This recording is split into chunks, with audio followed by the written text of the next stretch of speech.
¿Cuál es el papel del director de comunicación en una compañía?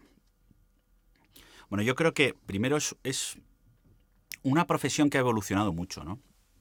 Yo tengo la fortuna de llevar 20 años trabajando en esta profesión, donde mis primeros pasos fueron en el mundo de la información y donde ha cambiado absolutamente mucho, ¿no? En un origen, lo normal siempre era tener lo que llamábamos un jefe de prensa, que se ocupaba de atender a los medios de comunicación, pasarles la información de la compañía y, sobre todo, intentar hablar con los medios para que no publicasen noticias negativas. Era una idea del goalkeeper, del que paraba la información negativa. Yo creo que eso ha evolucionado tanto, ¿no? El hecho de que Internet en tiempo real pueda poner cualquier información es que la información es como la energía. La puedes transformar, pero no la puedes detener. Entonces, eso ha cambiado muchísimo el papel de estos años.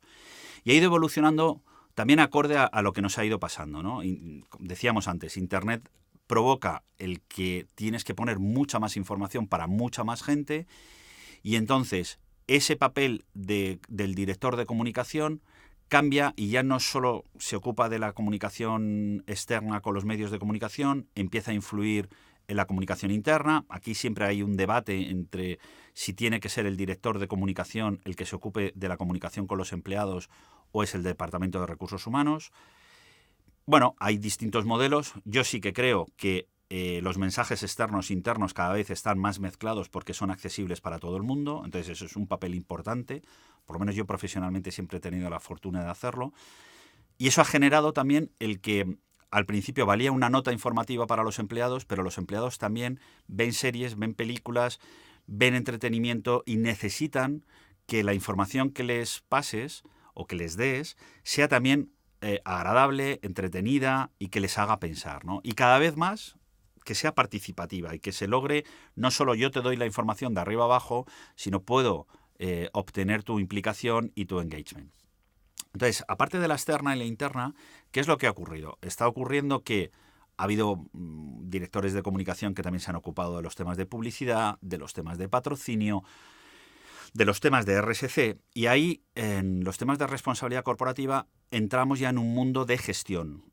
Porque mientras en lo otro podemos trabajar el mundo de la percepción, y a mí me gusta siempre decir que un director de comunicación no deja de ser un cirujano de la percepción, no es tan importante lo que dices y cómo lo dices, sino lo que se percibe.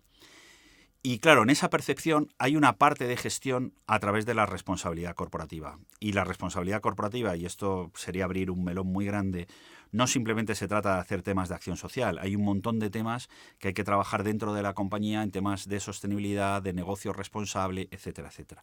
Y entonces se entra de lleno en la gestión, porque hay que trabajar con las áreas de negocio para trabajar desde la elaboración de los productos, que esos productos o esos servicios sean responsables, que sean acorde, por supuesto, a la legalidad, pero que moralmente, además, sean intachables. Y toda esta historia, todo esto hace que el director de comunicación no solo sea lo que en un principio, como dicen en Argentina, el mero vocero de la compañía, sino también un gestor en el día a día. Y entonces eso ha ido llegando hasta un punto donde alguien tenía que ocuparse de controlar o de medir qué estaba pasando con esos intangibles. Intangibles donde manejas como la marca, etcétera, ¿no? Y esa comunicación de esos intangibles requiere un mínimo control de qué es el performance en esos intangibles que estamos haciendo. Y ahí es donde también el director de comunicación ha ido evolucionando a empezar a ser un poco el guardián de la reputación. La reputación, por supuesto, depende de todos los empleados, por supuesto de los directivos y del consejero delegado de la compañía, pero alguien tiene que ser el guardián de poner métricas, de medir, de proponer acciones que hagan que esa reputación, que recordemos que no deja de ser el prestigio mantenido en el tiempo, se pueda controlar y se pueda medir.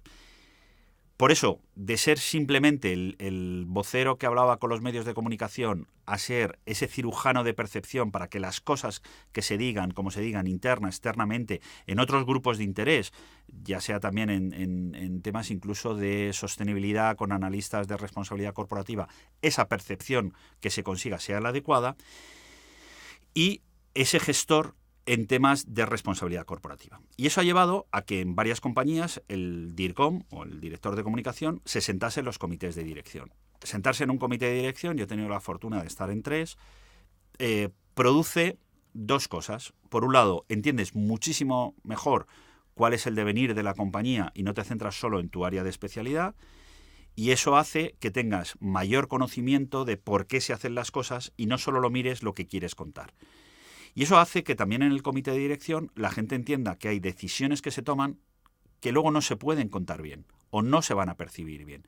Y esas hay que tenerlas en cuenta a la hora de recibirlas. Es decir, se pueden hacer acciones que beneficien al negocio, pero que a la larga tengan un problema reputacional. Entonces es importante ese warning, ese aviso, hacerlo al principio, no esperar al final para ver luego cómo lo voy a contar. Y luego yo creo que también el director de comunicación tiene un papel difícil, porque cuando vienen los problemas y vienen las crisis, tienes que ver cómo lo cuentas. Y aquí hay que tener una templanza a la hora de contar las cosas, que es importante no solo pensar en lo que quieres decir a los medios, sino todas las variables que le va a afectar a la compañía, ¿no?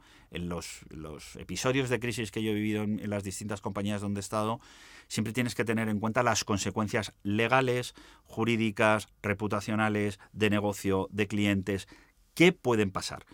Entonces no vale solo qué es lo que tengo que decir en el medio de comunicación para quedar bien y que se cuide solo mi imagen, sino qué otras posibles consecuencias hay. Bueno, como veis, ese perfil ha ido creciendo y eso hace que no solo valía con ser un director de comunicación venido del mundo de la prensa, sino que eso ha requerido que las nuevas jornadas de directores de comunicación vengan con formación no solo como periodistas o como publicistas y demás, sino también en temas de gestión de empresa, algunos han estudiado MBAs o este tipo de formación.